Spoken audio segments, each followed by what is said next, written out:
네덜란드의 페에노르트가 배주노의 영입을 노린다는 이야기가 나오고 있는데 네덜란드 현지에서도 이런 기사가 나오고 있거든요. 1908 이 매체가 페에노르트 소식의 공신력이 높은 매체예요. 근데 여기서도 어떤 이야기를 하냐면 페에노르트가 배주노를 즉시 전력감으로 영입을 하려고 한다 라는 이야기가 나왔습니다. 자세하게 기사를 읽어보면 페에노르트가 현재 루트원 스포츠와 이야기를 나누고 있는 중이다. 이 루트원 스포츠는 어디냐면 배주노 선수의 에이전트입니다. 그러니까 배주노 선수의 에이전트와 현재 페에노르트가 이야기를 나누고 있고 페에노르트 내부에서는 배주노 선수의 신체적인 능력, 철저한 분석을 통해서 높은 평가를 배주노 선수에게 내렸고 배주노 선수는 1군에서 즉시 전력감이 될 것입니다. 라고 이야기를 했습니다. 그리고 현재 배주노 선수의 에이전트를 만나보니까 배주노 선수 쪽도 페에노르트와의 챔피언스리그 진출에 관심이 있어 한다 라고 이야기를 하고 있고요. 이번에 슬롯 감독이 리버풀로 떠난 다음에 감독으로 임명된 프리스크 감독의 새로운 게임과 아이디어에 완벽하게 들어맞는 선수라는 결론을 페에노르트가 내렸다라는 이야기가 나오고 있습니다. 이 프리스케 감독은 어떤 감독이냐면 이 감독이 슬롯 감독이 떠난 다음에 슬롯 감독의 대체자로 부임한 감독이에요. 이 감독이 과거에는 미트윌란에도 있었고요. 그리고 지난 시즌에는 스파르타 프라하에서 유로파 리그에서도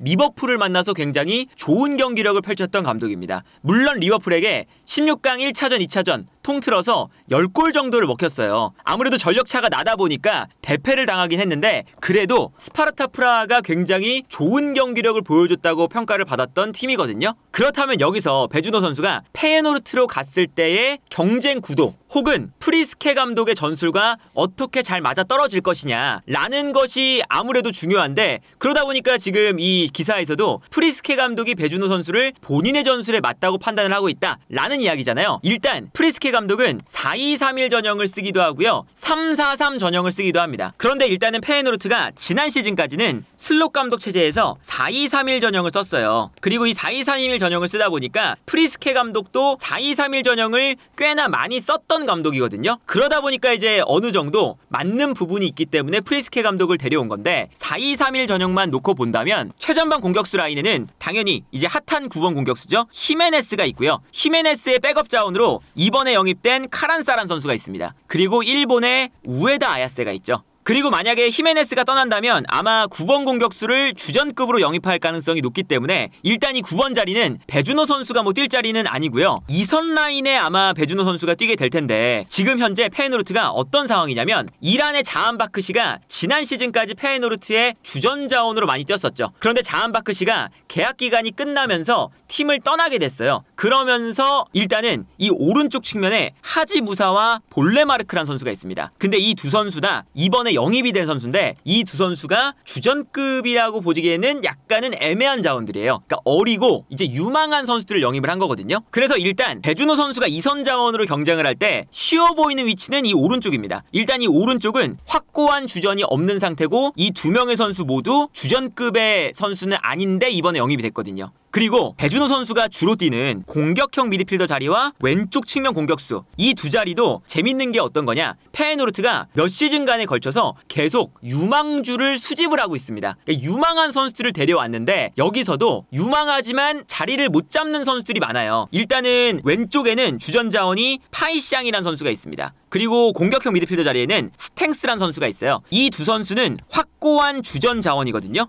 근데 나머지 선수들은 이바누 세치란 선수도 백업 자원이고 이번에 새롭게 영입된 세바위 이 선수도 그냥 유망한 자원인데 백업 측면 공격수 자원으로 영입한 선수입니다. 그리고 이번 유로에서 봤었던 링그르 체코 선수인데 이 선수도 백업 자원이고요. 블라우데라는 선수도 이 선수는 지지난 시즌에 페에노르트가 영입을 했다가 유망주로 영입을 했었거든요. 그래서 임대를 보냈다가 다시 복귀를 한 선수예요. 이제 그런 걸 생각을 해보면 지금 이 2선 자원에서 정말 여러 명의 선수가 있어요. 하지만 정작 주전 자원은 스탱스라던가 파이샹 2명 빼고는 모두 다 백업 자원 혹은 유망한 자원입니다. 그렇기 때문에 지금 아까 봤던 그 네덜란드 매체 1908에서도 배주노 선수에 대해서 어떤 이야기를 하냐면 페에노르트가 배주노 선수를 영입하는 건 배주노를 1군에 즉시 전력감으로 생각하고 있기 때문입니다. 라고 이야기를 하는 이유가 바로 이러한 것들 때문입니다. 스쿼드 내에 2선 자원은 주전급 자원이 딱 2명밖에 없는 상황이에요. 그렇기 때문에 배준호 선수가 페에노르트에 간다면 2선 라인에서 스탱스, 파이샹 이 두 선수를 제외하면 바로 다음으로 가장 출전 시간도 많고 중요한 2선 자원으로 분류될 가능성이 매우 높은 상황이거든요. 다만 이제 4-2-3-1 전형을 사용한다면 일단 왼쪽에는 파이샹, 중앙에는 스탱스가 있으니까 오른쪽에 이제 배준호 선수가 뛰어야 되는 건데 오른쪽은 배준호 선수가 전문적으로 뛰는 곳이 아니죠. 보통 배준호 선수는 오른발을 쓰기 때문에 요 위치에서 뛰잖아요. 그렇기 때문에 왼쪽과 중앙에는 확고한 주전 자원들이 있어서 배준호 선수가 페에노르트로 갔을 때 4-2-3-1 전형을 쓴다면 왼쪽과 중앙 이 두 지역에서 파이샹과 스탱스의 로테이션 자원으로 활용될 가능성이 높습니다. 그런데 이제 여기서 중요한 건 뭐냐면 프리스케 감독이 슬롯 감독이 쓰던 4-2-3-1 전형을 아마 페에노르트에서는 안 쓸 가능성이 높아요. 이 감독이 본인의 커리어 초반에는 4-2-3-1 전형을 썼거든요. 그런데 한 3시즌, 4시즌 전부터는 3-4-3 전형을 쓰고 있어요. 그러다 보니까 지금 페에노르트로 와서 페에노르트가 프리시즌 경기를 2경기를 했거든요. 근데 2경기 모두 3-4-3 전형입니다. 그래서 페에노르트 현지에서도 이번 시즌에는 슬롯 감독의 전술에서 3-4-3 전형으로 바뀌겠구나 라는 예측이 굉장히 강해요. 그렇다는 건 어떤 거냐? 페에노르트가 3-4-3 전형을 결국에는 사용하게 된다면 2명의 공격형 미드필더를 두는 거거든요. 그럼 여기에 당연하게도 여러 2선 자원들이 많았었지만 살아남는 선수는 탱스와 파이샹 이 2명이 될 가능성이 매우 높습니다. 그렇기 때문에 다른 선수들은 이제 경쟁 자원이라고 생각을 그렇게까지 안 해도 될 것 같아요. 배준호 선수가 요 두 자리에서 아마 뛰게 될 예정이거든요. 페에노르트에 간다면. 그리고 이러한 3-4-3 전형을 생각을 해보고 프리스케 감독의 경기들을 몇 경기 좀 살펴보면 프리스케 감독이 왜 배준호를 원했는지를 알 수가 있습니다. 일단 어떤 게 있냐면 프리스케 감독이 스파르타 프라하에서도 3-4-3 전형을 쓸 때 공격을 전개하잖아요. 그러면 좌우 윙백이 정말 공격적이고 직선적으로 올라오는 선수로 구성이 돼요. 그러면 이때 공격을 하는 순간 공격의 방향에 따라서 한쪽 윙백이 공격적으로 올라옵니다. 그러면 공격적으로 올라올 때 자연스럽게 반대편에 있는 선수는 약간 밸런스를 잡아주면서 포백의 형태가 좀 될 때가 많고요. 이때 한쪽 측면에 있는 윙백이 올라온다고 말씀을 드렸잖아요. 이렇게 윙백이 한 명이 올라오면 반대편에 있는 공격형 미드필더가 측면으로 빠집니다. 그러면서 자연스럽게 4명의 공격수가 되는 형태거든요. 이렇게 4명의 공격수가 일렬로 뛰어나가면서 상대 수비가 순간적으로 좌우로 넓게 분산이 되게끔 만들면서 공간을 만드는 이러한 공격적인 전술을 잘 쓰는 감독이에요. 그렇다는 건 반대로 생각을 해보면 오른쪽 윙백이 올라올 때는 왼쪽 공격형 미드필더가 반대편으로 뛰어나가야 된다는 거잖아요. 그래서 여기서도 똑같이 4명의 공격수가 되는 거거든요. 근데 이런 모습을 생각을 해보면 자연스럽게 최전방에 있는 이 2명의 공격형 미드필더가 측면으로 뛰어나갈 수도 있어야 되고 중앙에서 공격형 미드필더의 역할도 할 수가 있어야 됩니다. 이러한 특징이 딱 배준호 선수랑 알맞죠. 배준호 선수가 측면 공격수도 되고 중앙 미드필더도 되고 공격형 미드필더도 되잖아요. 그렇기 때문에 측면과 중앙을 오가면서 공간을 찾아 들어가는 플레이에 능한 선수. 그렇다고 해서 공간으로 빠르게 뛰어들어가는 것만 잘해야 되느냐? 기본적으로는 공격형 미드필더이기 때문에 연결고리가 되어주는 선수가 이 가운데에 필요해요. 그러다 보니까 윙백이 올라갈 때 여기서 볼을 받아서 연계를 해주는 장면도 굉장히 많이 나오거든요. 그러니까 배준호 선수가 우리 연령별 대표팀에서 봐도 스토크시티에서 봐도 연결고리 역할도 일단 잘하고요. 오프 더 볼 플레이도 좋은 선수예요. 그러다 보니까 좌우 측면으로 왔다 갔다 하면서 연결고리 역할도 할 수 있는 공격형 미드필더 요 프로필에 배준호 선수가 굉장히 알맞는 거죠. 그래서 예를 들어보면 스파르타 프라하에서의 프리스케 감독의 전술을 생각하면 이 오른쪽에 있는 선수가 원래는 가운데 있었던 공격형 미드필더거든요. 그런데 측면으로 돌아뛰기 시작합니다. 그러면 자연스럽게 최전방 공격수가 약간 오른쪽으로 쏠리게 되고요. 왼쪽 공격형 미드필더가 중앙으로 들어오고 있죠. 그러면 반대편에 있는 윙백이 공격적으로 올라오면서 자연스럽게 앞쪽에 4명의 공격 자원이 위치하게 되는 거예요. 한쪽은 윙백, 한쪽은 공격형 미드필더가 오른쪽 측면으로 돌아뛰는 이러한 형태가 되니까 상대 수비를 보면요. 상대 수비가 좌우로 분산될 수밖에 없겠죠. 경기장을 굉장히 넓게 쓰는 거잖아요. 그리고 여기서 이 4명의 공격수가 전방으로 달려나가기 시작합니다. 그래서 이 공간 배분을 프리스케 감독의 축구를 보면 굉장히 잘하더라고요. 그래서 이 장면도 보면 이게 리버풀과의 16강전이거든요. 여기서 측면으로 돌아뛰는 공격형 미드필더에게 패스가 들어갑니다. 그리고 이 패스가 들어갈 때 오른쪽에 있는 선수가 달려들고 있잖아요. 그 순간 수비가 약간 이 오른쪽으로 쏠리면서 신경을 쓰고 있으니까 가운데 있는 선수들이 달려나가고 있고 반대편에서도 달려들어오고 있어요. 그래서 반대편으로 크로스를 올려주면서 여기서 이제 결정적인 찬스를 맞이하는 이런 장면이거든요. 다른 장면도 볼게요. 이 장면도 마찬가지인데 왼쪽에 있는 윙백이 올라왔어요. 윙백이 올라오니까 원래 이 3톱인데 3톱에서 오른쪽 공격형 미드필더가 측면으로 돌아뜁니다. 그래서 오른쪽 왼쪽 공간을 넓게 쓰죠. 그 다음에 공격형 미드필더 한 명이 중앙으로 들어오고 최전방 공격수가 가운데 있어요. 그러다 보니까 이 장면에서도 결국에는 4명의 공격 자원이 상대 수비의 뒷공간으로 달려 들어가는 장면이 나오죠. 그러다 보니까 이렇게 경기장을 넓게 쓰면 상대 수비가 모든 선수를 붙잡기가 힘들거든요. 그래서 어떤 장면이 나오냐면 가운데 있는 9번 공격수가 볼을 받으려고 약간 내려가요. 수비가 당연히 좀 끌려가잖아요. 그래서 옆에 있었던 공격형 미드필더가 이 공간으로 뛰어가는 거죠. 만약에 배준호 선수가 왼쪽 공격형 미드필더로 출전한다면 바로 이러한 모습을 보여줘야겠죠. 공격수가 수비를 끌어당길 때 이 공간으로 뛰어가고 이 공간으로 패스가 들어가면서 자연스럽게 상대 수비 뒷공간을 무너뜨리는 동선을 가져간다. 이러한 움직임을 아마 배준호 선수가 가져가지 않을까 라는 생각이 들고요. 아까 반대편에 있었던 선수처럼 배준호 선수가 중앙에 있다가도 반대편에 있는 윙백이 올라오면 오히려 배준호 선수가 측면으로 돌아뛰면서 측면을 넓게 써주는 그러한 역할도 병행을 해야 된다. 그리고 여기에 더해서 이게 이 장면은 뭐냐면 이번엔 오른쪽 윙백이 높게 올라오고 있거든요. 반대편에 이제 안 보이지만 왼쪽에 있었던 공격형 미드필더가 측면으로 달려나갔어요. 그리고 최전방 공격수가 있죠. 그리고 오른쪽 공격형 미드필더는 여기서 연결고리 역할을 일단 해줘야 됩니다. 그래서 여기서 이제 윙백이 볼을 받은 다음에 가운데 있는 공격형 미드필더에게 패스를 보내줘요. 그 다음에 전방으로 달려가거든요. 그러면 당연히 볼을 받아서 이 공간으로 찔러줘야겠죠. 가운데 있는 공격형 미드필더가 볼을 받고 이때 오른쪽 윙백이 공격적으로 올라가고 여기서 패스를 찔러주면서 측면 공간을 무너뜨리는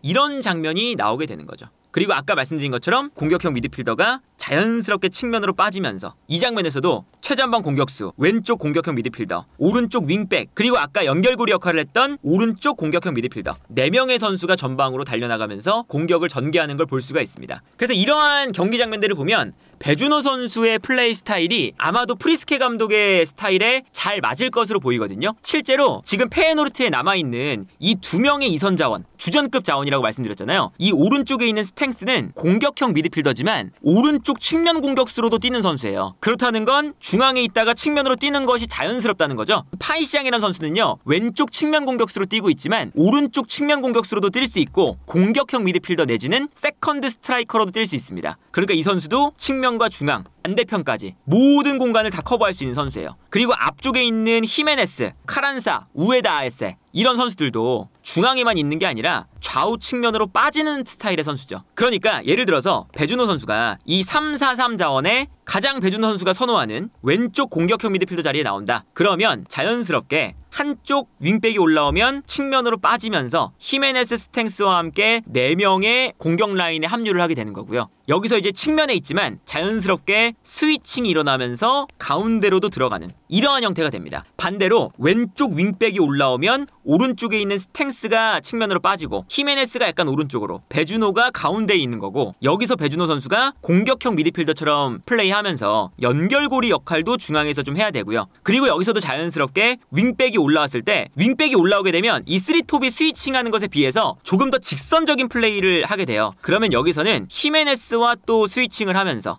최전방 공격수와 자리를 바꿔주면서 여기서 또 스위칭 플레이를 좀 해줘야 된다. 그래서 어쨌든 이 팀의 상황을 보면 스쿼드 자체로도 파이샹과 스탱스 2명의 주전급 자원들을 빼면 배준호 선수가 밀릴 만한 선수들이 일단은 없는 상태라서 배준호 선수에게 일단 굉장히 좋은 상황이고요. 스쿼드적인 측면에서. 그리고 여기에 더해서 새로 부임한 프리스케 감독이 3백을 쓰면서 3-4-3 전형을 쓰는데 이 전술에서도 배준호 선수가 굉장히 잘 맞아 보인다. 그리고 배준호 선수가 이렇게 잘 맞아 보이는 건 일단 이 선수가 굉장히 육각형의 선수죠. 공격형 미드필더도 됐다가 오른쪽에서 뛰었다가 왼쪽에서 뛰었다가 중앙 미드필더 됐다가 혹은 세컨드 스트라이커처럼 침투를 하고 여러 가지 모습을 보여줄 수 있는 다재다능한 선수인 만큼 페에노르트가 배준호 선수를 노리고 있는 게 절대 뭐 허황된 이야기가 아니고 배준호 선수가 그만큼 스토크시티에서 좋은 모습을 보여주니까 배준호 선수의 잠재력을 여러 팀들이 알아보기 시작했다. 그리고 당연히 페에노르트를 간다는 것은 일단 페에노르트가 지난 시즌 리그에서 2위를 했어요. 그리고 네덜란드 리그는 1등, 2등 이 두 팀이 챔피언스 리그에 직행을 하고요. 3위 팀은 플레이오프에 참가를 해요. 그러니까 페에노르트는 다음 시즌 챔피언스 리그 본선에 다이렉트로 참여를 하는 팀입니다.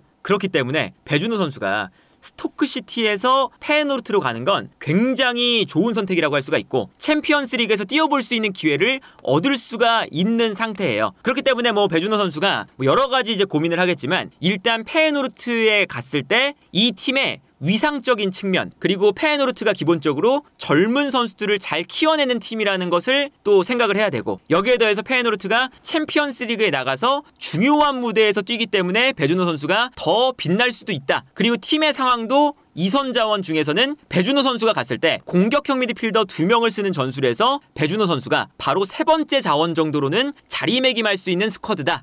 라는 걸 종합해보면 배준호 선수가 페에노르트로 가는 것도 매우 좋아 보인다. 그리고 그만큼 배준호 선수가 한 시즌 만에 지금 페에노르트에서 노리고 있다는 기사가 나오는 거잖아요. 얼마나 배준호 선수가 지금 스토크시티에서 잘하고 있는지 그리고 유망한 평가를 받고 있는지를 알 수가 있는 부분이라고 할 수 있지 않을까 싶고요. 이번 시즌뿐만 아니라 다음 시즌 그 다음 시즌까지 배준호 선수가 어떻게 성장해 나가는지를 지켜보는 것도 이제 우리 축구 팬들이 유럽 축구를 보는 또 하나의 재미가 되지 않을까 싶네요.